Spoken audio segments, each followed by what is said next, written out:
As the year-long, extensive public engagement program for the Smart City project known as Sidewalk Toronto hits the halfway point, nothing about the project is clear.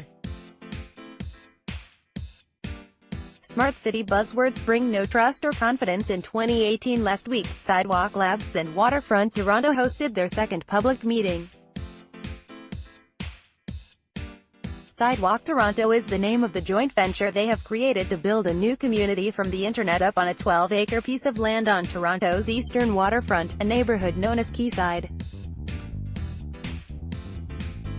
The project has been framed as an experiment from day one, a chance to explore new opportunities and technologies including driverless cars, sustainable building materials and a new energy grid. Sidewalk Labs concept art highlighting amenities at Sidewalk Labs' proposed smart city development. Experimenting with the public systems that support human life in a democratic society is not, however, a task to undertake lightly, and demands immense transparency of process. As the two project leads Waterfront Toronto, a tripartite government agency, and Sidewalk Labs, sister company to Google, have said, the idea is to create a plan together in consultation with the residents of Toronto for a smart city neighbourhood built from the internet up, a data-driven neighbourhood and an innovation hub bursting with economic development potential. But the degree to which no one at Sidewalk Labs or Waterfront Toronto appears to know what is going on with the project is alarming. There is no clarity on the business model, nor any specifics on the products and services proposed, which is out of step with the extensive proposal that Sidewalk Labs submitted to win the bid. We aren't getting much more than general urban planning platitudes and jargon. One would think we'd know what Sidewalk Labs' plan is by now. We should at least be engaged in an intensive public education campaign on hard topics such as data literacy, privacy as a public good, data and digital infrastructure and data ownership and access. But we aren't getting much more than general urban planning platitudes and jargon. Meanwhile, Infrastructure Canada has a Smart City Challenge currently underway. A range of Canadian cities, towns, and regions have recently submitted their bids to compete for $50 million in federal funding for their smart city plans. These plans are due to become public in mid-May, which will provide tangible inputs for discussion and public engagement on the hard topics that need attention: data literacy, privacy as a public good, data and digital infrastructure and ownership, and so on.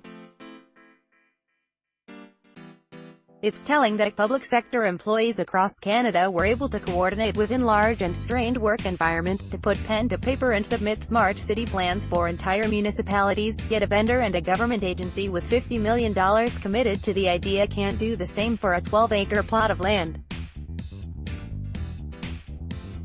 David Cooper via Getty Images. Toronto's Portland's, where Sidewalk Labs has proposed its smart city project. Permissionless innovation rather than share a plan, or even a draft plan. Both Waterfront Toronto and Sidewalk Labs continue to chant that this project is an experiment. At both public meetings so far, project representatives have been unable to articulate a business model. They did poll the community for thoughts on mobility and affordable housing, and talked about energy studies that have recently been commissioned by their team. At 50% of the way into the consultation, the lack of detail on any semblance of a plan has gone from sounding somewhat surprising to negligent. This can't stay vague any longer. Sidewalk Labs says its strength as a firm is its capacity to bridge the gap between technologists and urban planners. Yet for these marketing statements, no products or services have emerged. For anyone that isn't watching the technology sector, the economy of the technology industry is in an ethics crisis and it won't be solved quickly. Allowing and enabling tech companies the freedom to play fast and loose with their words and plans for real estate and public space in this context is foolish. Without up-to-date and democratically informed policies or laws to manage these smart city ventures, it's also dangerous.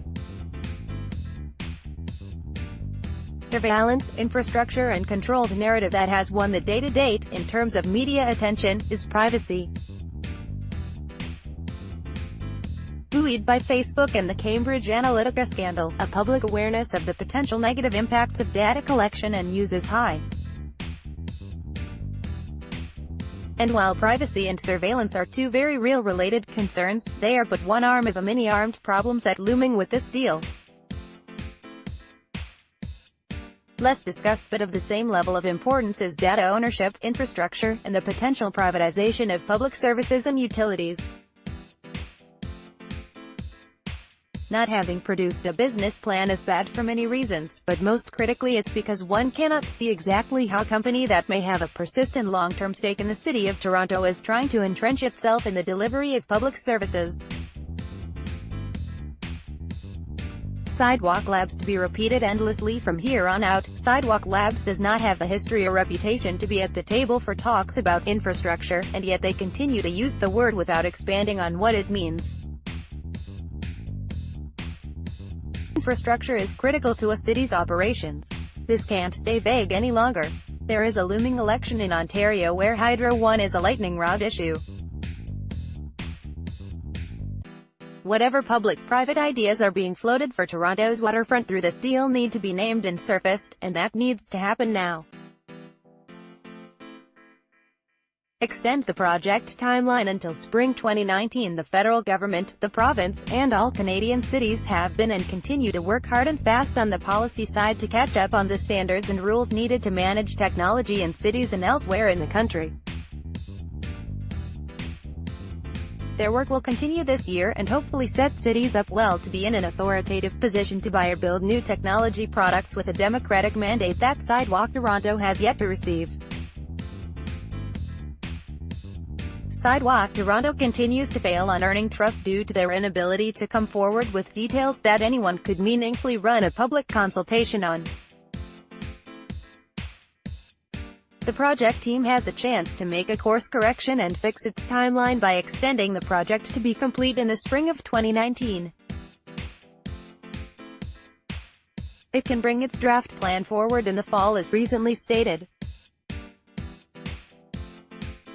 From there it can then hold another few rounds of public meetings and conduct broader public education and engagement to ensure the plan and its implications are understood and also to adhere to new democratically informed policy. Sidewalk Toronto needs to slow down to smarten up. Also on HuffPost.